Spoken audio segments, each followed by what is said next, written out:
Hello बच्चों, हम फिर से आ चुके हैं और 1.1 तो आप लोगों ने अच्छे से ख़त्म कर लिया होगा। जिसने नहीं ख़त्म किया है प्लीज़ वीडियोस देख लें इंट्रोडक्शन के साथ, और 1.1 चैप्टर को सॉल्व कराया गया है, इंट्रोडक्शन भी बताया गया है। वो 2 वीडियोस आप देख लेंगे। जिन्होंने नहीं देखा होगा डिस्क्रिप्शन में लिंक मिल जाएगा। चलिए ज़्यादा बातें न करते हुए आगे बढ़ते हैं और आज हम 1.2 की बात करेंगे, एक्सरसाइज 1.2 की। एनसीईआरटी का चैप्टर जो न्यू बुक है, जो नई किताब है, जो जिनकी पुरानी किताब होगी उसमें हो सकता है 1.3 हो, क्योंकि कुछ चैप्टर्स हटा दिए गए हैं, कुछ एक्सरसाइज हटा दिए गए हैं। तो बोर्ड के रिलेटेड से हम लोग को स्टडी करना है, तो हम लोग न्यू बुक से ये सारी चीज़ें पढ़ रहे हैं। तो एक्सरसाइज 1.2 की हम बात करेंगे। एक्सरसाइज 1.2 में क्या होगा कि कुछ रेशनल और इरेशनल की हमें पढ़ाई करनी है, स्टडी करना है, यानी कि परिमेय और अपरिमेय संख्याओं की बात करेंगे। और हमें सिद्ध करना होगा कि जो कड़ी में 2 है वो परिमेय संख्या है कि अपरिमेय संख्या है। इस हिसाब से उसमें क्वेश्चन पूछा जाएगा, ठीक है। तो इन सारी चीज़ों के बारे में हम बात करेंगे। तो चलिए फिर स्टार्ट करते हैं आज का सेशन। हाँ, एक चीज़ और, जो हम लोग स्टडी करने जा रहे हैं उसमें एक बहुत ही महत्वपूर्ण थ्योरम का यूज होगा। तो उस थ्योरम को पहले समझ लेते हैं कि वो क्या है, ठीक है। बेसिकली हम पहले उसको एग्जाम्पल के तौर पे समझते हैं कि अगर मैं बात करूं 6 का स्क्वायर, तो 6 का स्क्वायर को हम लिखते हैं 36, यानी कि 6 इंटू 6। जितना पावर होता है उतनी बार हम मल्टीप्लाई कर देते हैं। तो कहोगे सर कि इनमें कौन सी बड़ी बात है, तो बहुत ही छोटी सी बात हमें पता है। हाँ बिल्कुल आपको पता है, पर अगर मैं बात करूं कि 6 स्क्वायर को अगर मैं किसी संख्या से डिवाइड कर रहा हूं, जैसे मान लिया कि मैंने 2 से डिवाइड किया, अगर मैं 6 स्क्वायर को 2 से डिवाइड कर रहा हूं, तो ये थ्योरम ये कहता है कि इसका मतलब ये होता है कि मैं सिर्फ 6 को 2 से डिवाइड कर रहा हूं। बड़े ध्यान से सुनिएगा, समझिएगा इस चीज को कि अगर 6 स्क्वायर को मैं डिवाइड करने जा रहा हूं 2 से, इसका सिर्फ मतलब है कि मैं 6 को 2 से डिवाइड करने जा रहा हूं और जो दूसरा 6 है मेरा वो इसमें मल्टीप्लाई हो रहा है, ठीक है। तो ये चीज छुपी हुई होती है, मालूम सबको है कि क्या हो रहा है, बट ये थ्योरम है और इसी चीज का हमें यूज करना है, ठीक है। तो जो आगे हम चीजें प्रूफ करने जाएंगे उसमें इस चीज का यूज होगा, तो ध्यान रखिएगा। जैसे देख लीजिए, अगर आपको कोई कंफ्यूजन हो तो जैसे 6 स्क्वायर को मैं 36 लिख दूं, बाई 2 लिख दूं, इसका आंसर अगर मैं सॉल्व करूं तो 18 आएगा। यहां से मैं अगर इसको अलग अलग करके सॉल्व करूं तो सिर्फ मैंने एक ही 6 को काटा है, 2 से 6 को डिवाइड किया 3 और इंटू 6, इसका भी आंसर क्या आएगा 18, यानी कि 18 आएगा, ठीक है। दूसरा एग्जांपल ले लेते हैं कोई, ये सारी संख्याओं में ऐसे ही है, ठीक है। जिसको आ रहा हो वीडियो को आगे बढ़ा करके आगे बढ़ जाए। जैसे 5 स्क्वायर है, इसको अगर मैं 5 से डिवाइड करूं, इसका मतलब हुआ कि मैं सिर्फ 5 को 5 से डिवाइड कर रहा हूं, दूसरा वाला 5 इसमें मल्टीप्लाई हो रहा है, ठीक है। ये कट गया, ये 1 इंटू 5 आया और आंसर आ गया 5। यहां भी मैं कर सकता हूं 25 इंटू डिवाइडेड बाई 5, इसको काटूंगा तो भी आंसर 5 ही आएगा। तो ये चीजें हमने देखी।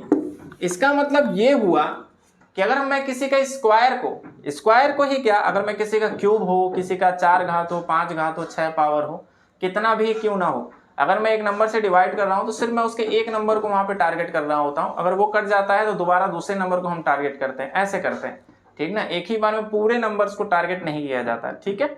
तो ये चीजें इसमें समझनी होंगी और इसी चीज का यूज होगा। तो इसको मैं इस प्रकार से लिख लेता हूं कि अगर मान लो कि कोई भी संख्या m स्क्वायर है, ठीक है। m स्क्वायर को अगर मैं p से डिवाइड कर रहा हूं, m स्क्वायर को अगर मैं p से भाग दे रहा हूं, तो इसका मतलब क्या होगा, तब हम ये समझेंगे कि m को p से डिवाइड किया जा रहा है, ठीक है। आगे से इस चीज को समझेंगे कि अगर m स्क्वायर को p से डिवाइड किया जा रहा है, इसका मतलब ये हुआ कि m को p से डिवाइड किया जा रहा है, बाकी जो दूसरा m है उसका मल्टीप्लाई किया जा रहा है। समझ में आई बात, ठीक है। नहीं समझ में आया होगा तो कमेंट में बताइएगा, फिर से इसके लिए अलग से वीडियो बना करके इसको हम लोग क्लियर करेंगे। अब इसी का यूज करके हमें प्रूफ करना है जो हमारा क्वेश्चन है 1.2 में। 1.2 को सॉल्व करने से पहले कुछ इसके एग्जांपल्स ले लेते हैं, ठीक है, जो कि बहुत ही इंपॉर्टेंट है। दिया है प्रूफ दैट, छोटे नंबर से लेकर के चलते हैं। प्रूफ दैट √2 क्या है, रेशनल है या इरेशनल है, ठीक है। तो जाहिर सी बात है इरेशनल है, ठीक है। रेशनल और इरेशनल तो आपको पता ही होगा, नहीं पता होगा तो बताइएगा, बता दूंगा। रेशनल उन्हें कहते हैं जिनको p बाई क्यू के रूप में लिखा जा सकता है, जहाँ q is not equal to 0, और इरेशनल क्या होता है, जिनको p बाई क्यू के रूप में नहीं लिखा जा सकता, जैसा कि हमारा √2, ठीक है। तो ये हो गया। चलिए इसको सॉल्व करते हैं। अब हिंदी वाले, यूपी बोर्ड वाले परेशान ना हो, उनको भी यही क्वेश्चन है, सेम क्वेश्चन, ठीक है, कि सिद्ध कीजिए सिद्ध कीजिए कड़ी में 2 जो है वो क्या है, अपरिमेय संख्या है, अपरिमेय संख्या है। ठीक है, ये हमें प्रूफ करना है। ठीक, तो हम चलते हैं आगे। कड़ी में 2 इर्रेशनल नंबर है, इसको सिद्ध करने के लिए हमें क्या करना होगा, हमें ये मानना होगा कि कड़ी में 2 परिमेय संख्या है। ठीक है, आप कहोगे क्या सर जी गलती आप मान रहे हो, माना कड़ी में 2 एक परिमेय संख्या है। ठीक है, परिमेय संख्या है। ठीक, या लेट √2 इज और रेशनल नंबर, इंग्लिश वाले सीबीएसई बोर्ड वाले, ठीक ना, यूपी बोर्ड वाले हिंदी लिख लो, सीबीएसई वाले इंग्लिश लिख लो। ठीक है, इर्रेशनल नंबर, चाहे तो यूपी बोर्ड वाले इंग्लिश में भी सॉल्व कर सकते हैं, कोई दिक्कत नहीं आने वाली। अगर एग्जाम में वो इसको सॉल्व इंग्लिश में करते रहे तो कोई दिक्कत नहीं आने वाली। ठीक है, तो ये हमने मान लिया। अब आप कहोगे कि हमें तो अपरिमेय सिद्ध करना था, मिटा लेता हूँ, बोर्ड पे जगह कम है तो यहाँ पे शॉर्टकट में लिख देता हूँ, √2 को हमें प्रूफ करना है इर्रेशनल। ठीक है, और इसको हम 4 भाग में बांट लेंगे ताकि हमें आसानी हो इसको समझने में। पहला हम भाग में मानेंगे लेट √2 इक्वल टू रेशनल। ठीक है, अब क्यों हमने उल्टा माना, ये गणित में एक मेथड होता है क्वेश्चन को सॉल्व करने का। फिर यहीं पे वही बात कि लोग कहते हैं ना गणित का यूज हम मैथ का यूज लाइफ में कहाँ करते हैं, इतनी सारी चीजें पढ़ते हैं, मैथ में कहाँ यूज करते हैं, जिंदगी में कहाँ यूज करते हैं मैथ का। यहाँ से आप सीखिए कि मैथ का जिंदगी में क्या यूज होता है। ठीक ना, कभी कभी हम सही होते हैं फिर भी हमें क्या करना होता है, खुद को सही प्रूफ करना होता है। तो यहाँ पे वही चीज है, कड़ी में तो है रेशनल पर हमें क्या करना है, प्रूफ करना है। ठीक है, तो मैथ ये सिखाता है कि आपको सही रहते हुए भी आपको बड़ी ही शालीनता से प्रूफ करना होता है। कभी कभी जब हम किसी को सही नहीं प्रूफ कर पाते तो कह देते हैं कि मान लो कि मैं गलत हूँ। अगर जैसे हम बात करते हैं तो नहीं कहते हैं कि चलो मान लिया कि मैं गलत हूँ, पर अगर मैं गलत होता तो ये काम करता, पर मैंने ये नहीं किया, इसका मतलब कि मैं सही हूँ। करते हैं, बस वही चीज यहाँ पे भी ये करना है, क्योंकि हमें ये इर्रेशनल के बारे में ज्यादा चीजें नहीं पता है कि इर्रेशनल के और क्या क्या कंडीशन होते हैं, पर मुझे परिमेय संख्या यानी कि रेशनल नंबर के बारे में पता है कि उसके बारे में 2 चीजें हैं कि p/q के रूप का होना चाहिए और जो q है वो 0 नहीं होना चाहिए। और बाकी जो p और q होते हैं उनको हम क्या कहते हैं, को प्राइम नंबर मानते हैं, यानी कि सह अभाज्य संख्या मानते हैं, यानी जिसका कॉमन गुणनखंड नहीं होता एक के अलावा। ठीक है, तो ये चीजें हमें पता है, तो हम क्या करेंगे, हमने मान लिया कि माना कि √2 जो है वो रेशनल है यानी कि परिमेय संख्या है। ठीक है, समझ में आई बात, नहीं समझ में आई? चलो एक बार और समझते हैं इस चीज को। अगर मान लो कि मुझे प्रूफ करना है कि मैं अच्छा आदमी हूँ, ठीक है, अब मैंने कोई अच्छाई नहीं की या मेरे अंदर मुझे नहीं पता कि मैं कैसे प्रूफ करूँ कि मैंने अच्छाई की। ठीक है, तो मैंने कह दिया कि चलो मान लो कि मैं बुरा हूँ, किसी ने मुझे कह दिया कि आप बहुत बुरे हो।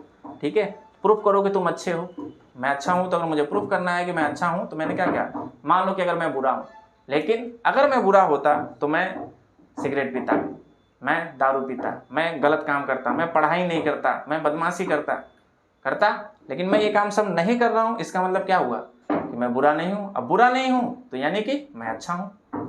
ठीक है, समझ में आई? बस इसी कॉन्सेप्ट को लेकर के हमें मैथ को सॉल्व करना है। ठीक है, तो अब समझ में आया कि मैथ जिंदगी में कहाँ काम आता है, मैथ यहीं से जिंदगी में काम आता है। ठीक है, कि जो चीज है उसका उल्टा मान लो और फिर प्रूफ कर दो कि वो उल्टा माना था, वो हमने गलत माना था, यानी कि मैं सही हूँ। ठीक है, चलो आते हैं, ज्यादा बकैती हो गई है, कहोगे सर जी ज्ञान दे रहे हैं। चलो आते हैं, गर्मी है। लेट √2 इक्वल टू रेशनल, यानी कि कड़ी में 2 एक परिमेय संख्या है, हिंदी वाले लिखते चले, यूपी बोर्ड वाले। अगर ये परिमेय संख्या होगी तो क्या होगा, कड़ी में 2 इक्वल टू हम p/q लिख सकते हैं, जहां पे वेयर, ठीक है, यानी कि जहां, ठीक है, p एंड q सह अभाज्य हैं, यानी कि को प्राइम है। ठीक है, को प्राइम है, बाई लैंग्वेज है। ठीक है, p और q सह अभाज्य यानी कि को प्राइम है और q is not equal to 0। ठीक है, ये हमने मान लिया कि कड़ी में 2 p/, रेशनल है तो ये p/q के रूप में लिखा जाएगा, और p और q क्या है वहां पे, को प्राइम नंबर यानी कि सह अभाज्य संख्याएं हैं, और q जो है वो 0 के बराबर नहीं है, ये तो हमने मान लिया। ठीक है, सह अभाज्य संख्या का मतलब क्या होता है, जल्दी जल्दी समझ लो कि अगर मैं बात करूं सह अभाज्य में, जरूरी नहीं कि सारे के सारे भाज्य हो। अगर मैं बात करूं 4, ठीक है, 4 की और 9 की, तो 4 भाज्य संख्या है, कंपोजिट नंबर है, 9 भी भाज्य संख्या है, कंपोजिट नंबर, पर ये सह अभाज्य नहीं है। क्यों? क्योंकि 4 का जो गुणनखंड होगा 1 होगा, 2 होगा और ये 2 दूनी 4, ठीक है, या और ये 4 से भी कटेगा, ठीक है, किससे किससे कट जाएगा, 1 से कट जाएगा, 2 से कट जाएगा, 4 से कट जाएगा। 9 की अगर बात करें तो 1 से कटेगा, 3 से कटेगा, 9 से कटेगा। तो क्या 1 के अलावा कोई और संख्या है जो दोनों में कॉमन है? नहीं है ना। जब 1 के अलावा कोई और दूसरा गुण उसमें ना हो, यानी कि दूसरा नंबर ना हो उसमें, तो हम कह देंगे कि वो क्या कहते हैं, को प्राइम है, यानी कि सहअभाज्य है, ठीक है। तो यानी 4 और 9 सहअभाज्य होंगे। तो यहाँ अगर P और Q सहअभाज्य हैं यानी को प्राइम है, तो इसका मतलब क्या हुआ कि P और Q का जब हम गुणनखंड करेंगे तो 1 के अलावा कोई और संख्या ऐसी नहीं होनी चाहिए जो P को भी काटे, Q को भी काटे, ठीक है। फिर से समझो, P और Q का कोई भी ऐसा फैक्टर नहीं होना चाहिए जो P को भी काट दे और Q को भी काट दे, ठीक है। तो अगर ये नहीं होना चाहिए तभी ये को प्राइम नंबर कहलाएंगे। समझ में आई बात? ठीक है, नहीं समझ में आई पीछे से रिवाइज कर लो, ठीक ना, पीछे रिवर्स कर लो, फिर से उस चीज को देखो, समझो, ठीक। आगे बढ़ते हैं। अब इसको मान लिया समीकरण 1 है, समीकरण 1 का स्क्वायर करने पर, ठीक है, इंग्लिश वाले, by squaring the equation 1 square करेंगे तो क्या होगा, कड़ी में 2 का स्क्वायर 2 हो जाएगा, कड़ी हट जाएगी, ठीक है। P बटा Q यानी कि P स्क्वायर बटे Q स्क्वायर हो जाएगा। यहां से हम लिख सकते हैं Q स्क्वायर इधर आएगा और 2 को इसके स्थान पे ले आ सकते हैं, Q स्क्वायर बराबर P स्क्वायर बटे 2, ये हम लिख सकते हैं, ठीक। Q स्क्वायर को मैंने 2 के स्थान पे रख दिया, 2 को इधर लेके चला आया मैं, ठीक है, ये हम कर सकते हैं। पक्षांतर नहीं आता, ठीक है, अलग से वीडियो बेसिक मैथ जब हम स्टार्ट करेंगे तो उसमें पक्षांतर समझाएंगे कि कैसे संख्याओं का हम पक्षांतर करते हैं, ठीक है। यहाँ पे 2 को मैं यहाँ ले आया हूँ और Q स्क्वायर को यहाँ लेके चला आया, ठीक।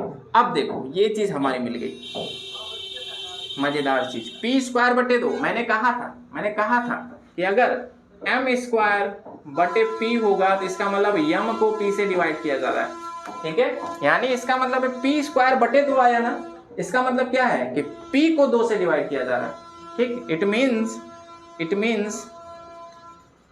Means P is divided by 2।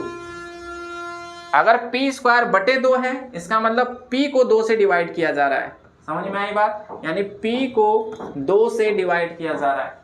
P square बटे 2 लिखा गया है, इसका मतलब P को 2 से डिवाइड किया। याद करो स्टार्टिंग में जो बीच में से आ गए हो भागो पहले पीछे, ठीक है। स्टार्टिंग में देखो वीडियो, ठीक ना, जब वीडियो स्टार्ट किए थे तो यही चीज बताया था थ्योरम, ठीक ना। भाग के बीच में आ जाते हो, समझ में नहीं आता, स्टार्टिंग से करो। P बटा 2, P स्क्वायर बटे 2 का मतलब है P बटा 2, यानी P में 2 से डिवाइड किया जाता है। मान लो कि P में मैंने यहाँ पे मान लेता हूँ कि मान लो कि P में मैंने 2 से डिवाइड किया तो C आया, ठीक है।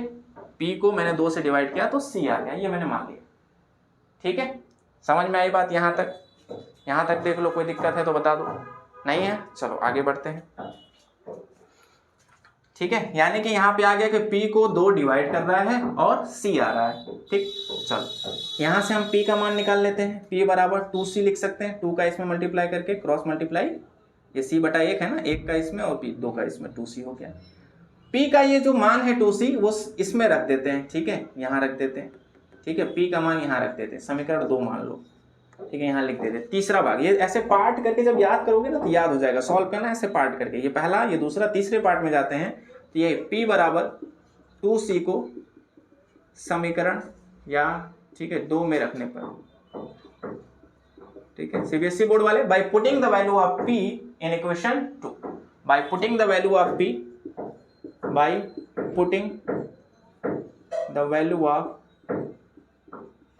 P इन इक्वेशन 2, ठीक है, रखते हैं। चलो आ जाओ भाई, इक्वेशन 2 को उठाओ, तो ये है Q स्क्वायर बराबर P स्क्वायर बाय 2, यानी P की जगह क्या रख देंगे 2C, तो ये 2C का स्क्वायर हो जाएगा बटे 2, ठीक है। सॉल्व करते हैं, Q स्क्वायर बराबर, ये इसको सॉल्व करेंगे तो 2 का स्क्वायर 4 और C का square C square, 4C square by 2, 2 से 4 को काटेंगे तो क्या आ जाएगा, Q स्क्वायर बराबर 2C स्क्वायर। यहाँ से अगर हम C स्क्वायर बराबर निकालें तो ये आएगा Q स्क्वायर बटे 2 को इधर लेते आएंगे ट्रांसफर करके, ठीक है। ट्रांसफरिंग नहीं आता है, बेसिक मैथ्स की क्लास में समझेंगे उस चीज को। Q स्क्वायर बाई 2, फिर से वही चीज आ गई, Q स्क्वायर बाई 2, फिर से याद करो थ्योरम कि अगर Q स्क्वायर बाई 2 है इसका मतलब क्या हुआ, इट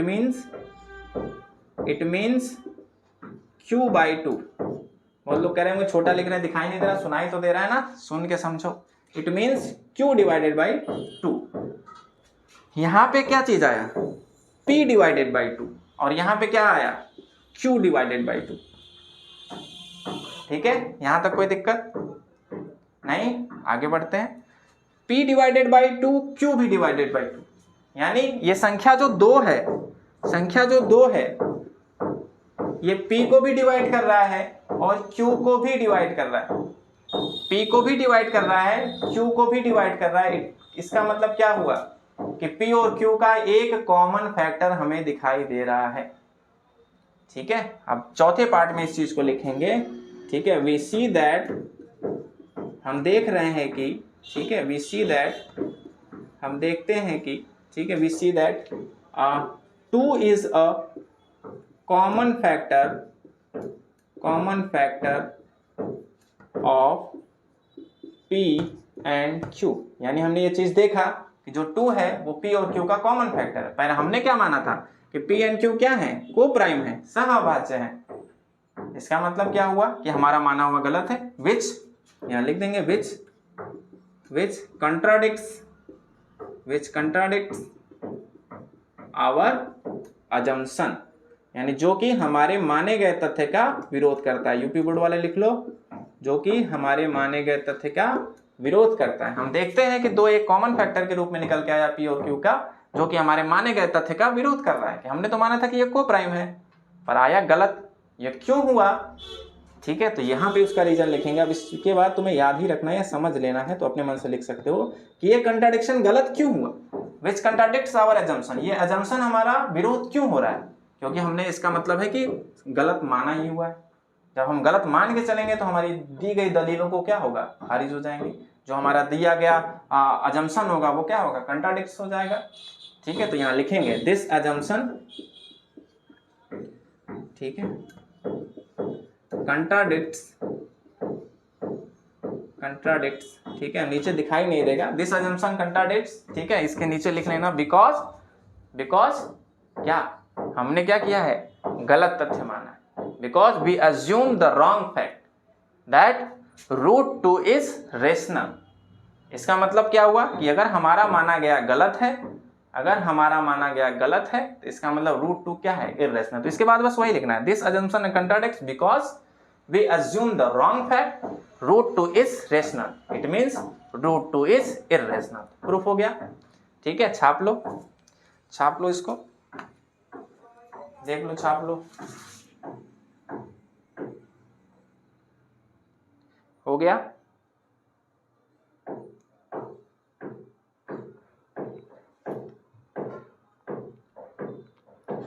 ठीक है, मिटा देते हैं, पॉज करके छाप लो जिसका नहीं हुआ है।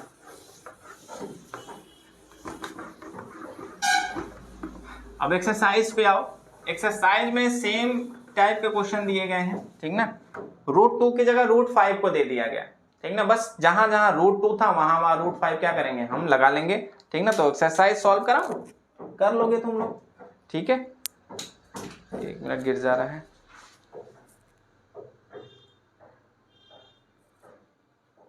ठीक है, एक्सरसाइज में तुम्हारे 3 क्वेश्चन है, करा ही देता हूं। एक क्वेश्चन है, प्रूफ करना है कि √5 इज इर्रेशनल, यानी कि करड़ी में 5 जो है वो अपरिमेय संख्या है, ये सिद्ध करो। ठीक है, जल्दी जल्दी देख लेते हैं, वही सारी चीजें लिखनी है। क्या करेंगे, लेट, पहला चीज मान लेना है सब कुछ, लेट √5 इक्वल टू रेशनल। ठीक है, यानी कि परिमेय, करड़ी में 5 जो है वो परिमेय है, ये हम मान लेंगे। ठीक है, तो करड़ी में 5 अगर परिमेय होगा तो क्या होगा, करड़ी में 5 बराबर हो जाएगा P/Q, यानी √5 हो जाएगा P/Q, जहां पर वेयर P एंड Q और को प्राइम, यानी सहअभाज्य संख्याएं, यानी इनका कोई भी फैक्टर नहीं होगा, और Q क्या होगा, नॉट इक्वल टू 0। ये तो हमारा माना गया तथ्य हो गया। अब सॉल्व करते हैं, इन दोनों का स्क्वायर करते हैं। ठीक है, तो स्क्वायर कर देंगे तो √5 का स्क्वायर बराबर P/Q का स्क्वायर, √5 का स्क्वायर हो जाएगा 5, ये हो जाएगा P²/Q²। ठीक है, यहाँ से जब निकालोगे, नीचे दिखाई नहीं दे रहा है, Q² क्यू स्क्वायर को इधर लिखोगे, इधर हो जाएगा equal to P square by 5। इसका मतलब क्या हुआ कि p जो है डिवाइड हो रहा है 5 से और आंसर आएगा मान लिया कि c। इट मीन्स यहाँ लिखेंगे it means p divided by 5 and मान लिया कि c। अब जब c हमने मान ही लिया है तो रख लेते हैं वैल्यू को, ठीक है। तो यहाँ पे आएगा क्यू स्क्वायर बराबर p की जगह क्या रखना है, ये पी स्क्वायर बाई 5 है, तो p की जगह हटा करके हमें रख देना है c का मान, सॉरी यहाँ p का मान निकाल लेते हैं पहले 5c। p का मान आएगा 5c, तो यही 5c का स्क्वायर हो जाएगा। जब सॉल्व करेंगे तो क्यू स्क्वायर बराबर हो जाएगा 25c स्क्वायर बाई 5, 5 से 25 काटो, 5 बार में कटा, क्यू स्क्वायर का मान आया 5c स्क्वायर। c स्क्वायर का जब मान निकालेंगे 5 को इधर ट्रांसफर करेंगे, क्यू स्क्वायर बटे 5, क्योंकि यहाँ गुणे में है, इधर आएगा भागे में हो जाएगा, ठीक है, डिवाइड में हो जाएगा। अब फिर से वही इट मीन्स अगर क्यू स्क्वायर को 5 से डिवाइड करना है, इट मीन्स क्या होगा, क्यू को डिवाइडेड बाई 5 है, ठीक है। यहाँ पे हमारा निकल के आया कि p डिवाइडेड बाई 5 है और यहाँ पे निकल के आया q डिवाइडेड बाई 5 है। फिर इसके बाद क्या करना है, कहानी लिखना है, पूरी की पूरी कहानी लिख जाओ कि इट मीन्स, ठीक है, यहाँ लिख सकते हैं वी सी दैट, क्या सी दैट, हम देखते हैं कि p और q का एक कॉमन गुणनखंड, एक उभयनिष्ठ गुणनखंड या एक common factor, we see a common factor 5 of p and q। p and q का कॉमन फैक्टर हमें दिखाई दे रहा है। इसका मतलब क्या हुआ, विच कंट्राडिक्ट्स आवर एजम्पशन, जो हमारे माने गए तथ्य का विरोध करता है। उसके आगे फिर वही कहानी, ये विरोध क्यों हुआ, क्योंकि हमने गलत तथ्य माना था। This assumption arise because we क्या assume the wrong fact that root 5 is irrational, कि रूट 5 यानी कड़ी में 5 अपरिमेय संख्या है, बट कड़ी में 5 है क्या, यानी इसका मतलब अगर हमारा माना गया गलत है तो सही क्या होगा, कड़ी में 5 परिमेय संख्या, ये हमने माना था, तो हमारा यानी कि माना गया गलत है। इसका मतलब क्या होगा, कड़ी में 5 एक अपरिमेय संख्या है, रूट 5 एक इर्रेशनल नंबर है, ठीक है। हो गया होगा, मिटा देता हूँ, पॉज करके लिख लेना। अभी तो आसान चैप्टर लग रहा होगा, जिसको चैप्टर्स आसान लग रहे हैं, ठीक ना, वो भी पढ़ ही लें, क्योंकि क्वेश्चन आएंगे फंसा देंगे, ठीक ना। इसके आगे का क्वेश्चन बहुत ही आसान है, प्रूफ दैट, चल नहीं रहा, ठीक है, चलो लाल मार्क्स से, ठीक है, मार्कर से लिख देता हूँ, ठीक है। अब ये प्रूफ करना है 3 + 2 रूट 5। एक मिनट चेक कर लूँ कि इसकी ब्राइटनेस की वजह से ये कहीं, हाँ नहीं ठीक है। चलो इसको प्रूफ करना है कि ये इर्रेशनल नंबर है, ठीक ना, क्योंकि जैसे हमें पता है कि रेशनल में इर्रेशनल के कुछ, ठीक है, फैक्ट्स होते हैं कि रेशनल में इर्रेशनल ऐड करने पे इर्रेशनल होता है, ये सारी चीज़ें, ठीक ना। तो यहाँ पे वही है, रेशनल नंबर में इर्रेशनल को ऐड किया गया है तो वो इर्रेशनल में कन्वर्ट हो गया है। इसको हमें यही प्रूफ करना है कि ये इर्रेशनल है। इर्रेशनल का मतलब क्या होता है यूपी बोर्ड वालों, अपरिमेय, ठीक है, ये अपरिमेय होगा, ये हमें सिद्ध करना है। तो इसमें कुछ नहीं करना है, मान लो, ठीक है, लेट, फिर वही चीज उल्टा ही मानेंगे, लेट 3 + रूट 5 = रेशनल यानी कि परिमेय, ठीक है। तो अगर ये परिमेय होगा तो 3 + रूट 5 = होगा p/q, जहां पे वही कहानी, where q is not equal to 0 and p and q are co-prime, ठीक है। चलो अब ये होगा तो रूट 5 को छोड़ करके यहाँ 2 रूट 5 छोड़ो, 3 को इधर लेके जाओ, तो ये हो जाएगा p/q -3, क्योंकि इधर +3 है, इधर जाएगा -3 हो जाएगा, ठीक है। और ये हो जाएगा तुम्हारा, थोड़ा सा इसको अगर हम सॉल्व करें, 2 रूट 5, तो ये हो जाएगा p -3q/q, ठीक ना। ये अभी भी रेशनल में है, रूट नीचे दिखाई नहीं देगा ना, इधर आ जाओ, इधर जल्दी आओ, ठीक है। रूट 5 को छोड़ेंगे और यहाँ p -3q/अपॉन में ये 2 है ना, ये इधर की तरफ ट्रांसफर होगा, यहाँ इनटू में इधर जाके नीचे बटे में हो जाएगा, तो ये 2q हो जाएगा। अब देखो ये क्या है, ठीक है, where p minus 3q upon 2q ये किस रूप का है? ये रेशनल है। ध्यान दो, ये रेशनल है क्योंकि हमने माना हुआ है कि p बटा q क्या है? रेशनल है। अब रेशनल में से रेशनल को ही घटाओगे रेशनल ही मिलेगा, तो यहाँ रेशनल ही है ये, ठीक ना। लेकिन बट यहाँ लिखेंगे बट √5 इज इर्रेशनल, क्योंकि हमें ये पता है ना, हमने अभी प्रूफ कर रखा है कि √5 क्या है? इर्रेशनल है। पर यहाँ पे क्या आ रहा है कि √5 की जो वैल्यू है वो रेशनल आ रही है, जो कि पॉसिबल है ही नहीं कि √5 की वैल्यू रेशनल आ ही नहीं सकती, क्योंकि √5 क्या है? इर्रेशनल है। अब यहाँ से फिर which contradicts our assumption, it means that ये क्या है? जो हमने माना हुआ है कि ये रेशनल है, ये इर्रेशनल है। बस इतना सही लिख देना है। तो ये इस टाइप के क्वेश्चन बहुत आसान होते हैं। सिंगल वाले √5, √3, √7 इसको प्रूफ करना है कि ये इर्रेशनल है, इसको थोड़े में मेहनत करने की जरूरत पड़ती है। बस 1-2 बार प्रैक्टिस करोगे, 4 भाग में बांट के प्रैक्टिस कर लो, आसान हो जाएगा। लेकिन हाँ, इस टाइप के क्वेश्चन में बहुत आसान है, इस टाइप से हम सॉल्व कर सकते हैं। यहाँ के बाद सिर्फ कहानी लिखनी है कि which contradicts our assumption, it means that this is irrational, क्योंकि हमने रेशनल माना था। ठीक है, हो गया। हाँ, पॉज कर लो, नोट कर लो, मिटा देता हूँ। सॉरी, लाइट गई। चलो भाई, आ गई लाइट, ठीक है। आगे बात कर लेते हैं क्वेश्चन नंबर 3। क्वेश्चन नंबर 3 में 3 क्वेश्चन है, वाह गजब। क्वेश्चन नंबर 3 में 3 क्वेश्चन। चलो, तीसरा क्वेश्चन कह रहा है कि prove that the following are irrational, यानी तीनों को प्रूव करना है कि इर्रेशनल है। ठीक है, पहला लिखा है 1/√2। ठीक है, अगर √2 रहता तो थोड़ी सी हमें मेहनत करने की जरूरत पड़ती, पर यहाँ पे 1/√2 लिख दिया है।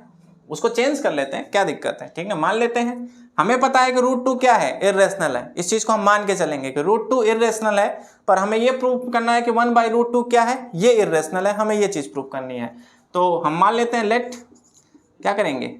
माना लेट 1/√2 इक्वल टू रेशनल, यानी कि परिमेय हम मान लेते हैं। अपरिमेय प्रूफ करना है, मान क्या रहे हैं?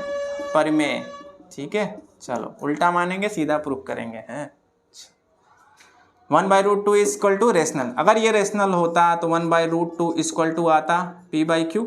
ठीक है, where q is not equal to 0, जहां q 0 नहीं है। अगर 1/√2 1/2 अगर परिमेय संख्या होती तो इसे हम p/q के रूप में लिख सकते हैं, बिल्कुल लिख सकते हैं। चलो इसको उल्टा कर देते हैं दोनों को, ठीक ना। इसको इधर घुमा देते हैं, तो ये घूमेगा तो इधर भी क्या होगा? घूम जाएगा।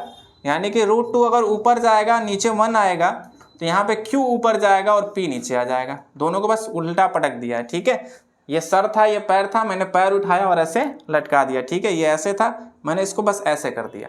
ठीक ना, ये मार्कर देख रहे हो? ठीक है, ये मार्कर का ये ऊपर था, बस मैंने इसको ऐसे कर दिया और कुछ नहीं किया। ठीक है, तो जो लिखने वाले था वो नीचे चला गया, तो वही चीज़ ये भी हुआ है। √2 ऊपर चला गया, 1 नीचे आ गया, तो इधर भी वही काम होगा। p नीचे आ गया, q ऊपर चला गया, q/p। ठीक, अब देखो, लेकिन यहाँ पे क्या है? बट अगर p/q रेशनल है तो q/p भी क्या होगा? रेशनल होगा। But q/p equal to rational. ठीक है, अगर p/q रेशनल है तो q/p भी रेशनल होगा। इट मीन्स क्या होगा?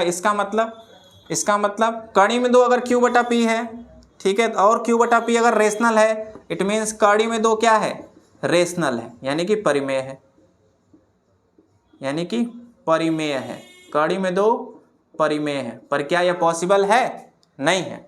ठीक है, इसका मतलब विच ये लाइन तो रट ही जाओ, विच कंट्राडिक्ट्स आवर एजम्पशन। ये लाइन एकदम रट जाओ, सब में एकदम घुसा देना, सब में। ठीक है, सब में लिख जाना, सब में नहीं लिखना, इस टाइप के क्वेश्चन में लिख जाना। विच कंट्राडिक्ट्स आवर एजम्पशन, जो कि हिंदी वाले, यूपी बोर्ड वाले, जो कि हमारे माने गए तथ्य का विरोध करती है। ठीक है, विच कंट्राडिक्ट्स आवर एजम्पशन, जो कि हमारे माने गए तथ्य का विरोध करती है। और this contradiction arises because we assume the wrong fact। ठीक है, हमने गलत तथ्य माना हुआ था। ठीक ना, इसका मतलब क्या है? हम लिख सकते हैं 1/√2 इक्वल टू, ये रेशनल ना होकर के इर्रेशनल है। हो गया प्रूफ, बस इतना सा काम था। ठीक ना, चलो पॉज करके नोट कर लो, पॉज करके नोट कर लो, मिटा देता हूँ। चलो भाई, इसके बाद 2 क्वेश्चन और हैं, वो भी इसी तरीके से सॉल्व हो जाएंगे, ठीक है। बट मैं तुम लोग से क्या ही मेहनत करवाऊँ, ठीक ना। जिसको आ रहा हो वो अपने मन से सॉल्व कर ले और नेक्स्ट वीडियो पे चला जाए, अगला वीडियो देख ले, अपना कोर्स कंप्लीट करे, ठीक ना। अगले दिन अगले वीडियो पड़ेगी, ठीक ना, रोज ऐसे नहीं, ठीक है। हाँ, इसमें प्रूफ करना है 7√5 को, 7 करणी में 5 को, 7 करणी में 5 को प्रूफ करना है इर्रेशनल, ये हमें प्रूफ करना है। पर हम क्या करेंगे, हम मानेंगे, माना, कभी हिंदी कभी अंग्रेजी लिख दे रहे हैं दोनों लोग के लिए, ठीक है ना, नाराज ना हो जाए कोई, ठीक है। माना 7 करणी में 5 क्या है, परिमेय मान लेते हैं, ठीक है, यानी कि रेशनल मान लेते हैं। चलो भाई, यूपी बोर्ड वाले नाराज हो रहे थे कि आप हम लोग को ब्रैकेट में कर दे रहे थे बंद, और सीबीएसई बोर्ड वाले इंग्लिश वालों को आराध कर रहे थे। चलो इस बार सीबीएसई बोर्ड वाले को मैंने ब्रैकेट में बंद कर दिया, ठीक ना। अगर ये है तो क्या होगा, 7 करणी में 5 पी बटा क्यू होना चाहिए, ठीक है, और करणी में 5 क्या होगा तब, पी बटा 7 इधर आएगा, 7 क्यू हो जाएगा, जहाँ पे Q is not equal to 0, ठीक है।